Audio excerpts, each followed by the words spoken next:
আল্লাহ বান্দাকে নামাজের জন্য ডাকেন না, আল্লাহ বান্দার সাথে কথা বলার জন্য আল্লাহ বান্দাকে ডাকতে থাকেন।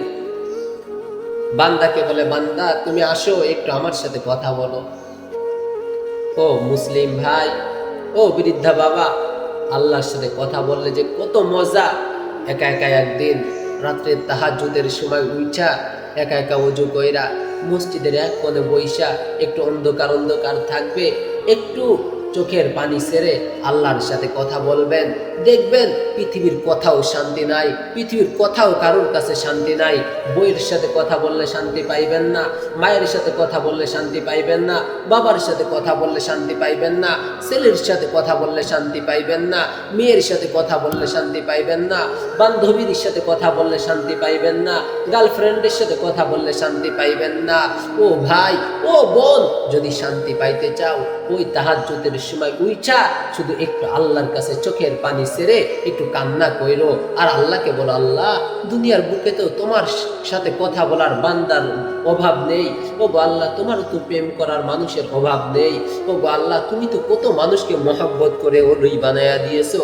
ও গো আল্লাহ, তুমি তো কত মানুষকে মহব্বত করে জান্নাতের মেহমান হিসেবে কবুল করেছো। ও গো আল্লাহ, তোমার কত খাস বান্দা হিসেবে কবুল করে নিয়েছো।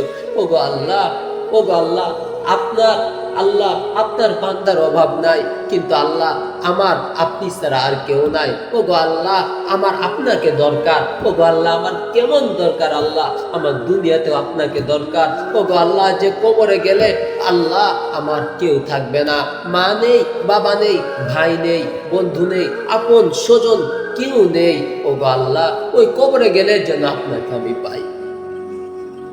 আল্লাহকে বলতে থাকেন, আল্লাহ ওই কবরে যেন আমি আপনাকে পাই।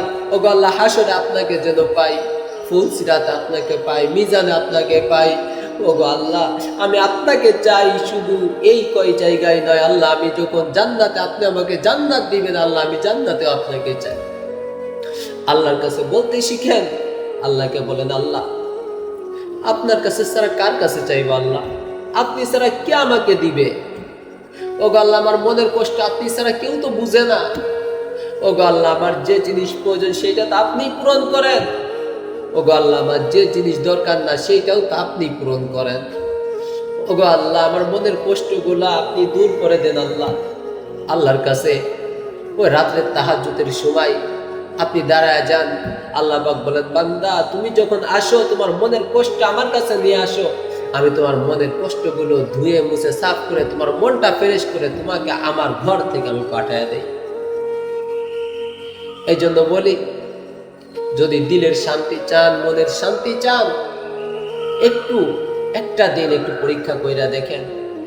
দেখেন না মাদ্রাসার তালবে ইলমরা, মাদ্রাসার উস্তাদরা ওই রাতের তাহাজ্জুদের সময় উঠা চোখের পানি ফেলে ফেলে কান্না করে। একটু মাদ্রাসার দিকে যাবেন, দেখবেন ওই রাত্রের ৩টার সময় মাদ্রাসার ছোট ছোট বাচ্চারা মসজিদের কোনায় বসে পড়ে, মাদ্রাসার কোনায় বৈশা বৈশা আল্লাহর কাছে কাঁদতেছেন, কাতর হয়ে কাঁদতেছেন, আল্লাহর কাছে চান, বিনয়ী হয়ে চান, নিজেকে একেবারেই মাটির সাথে মিশিয়ে দেন।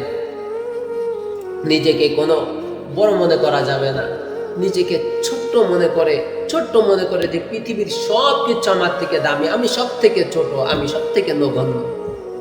নিজেকে সব থেকে যদি ছোট মনে করতে পারেন, আল্লাহ পাক রব্বুল আলামিনের কাছে ছোট হয়ে বিনয়ী হয়ে আল্লাহর কাছে সব কথা বলেন।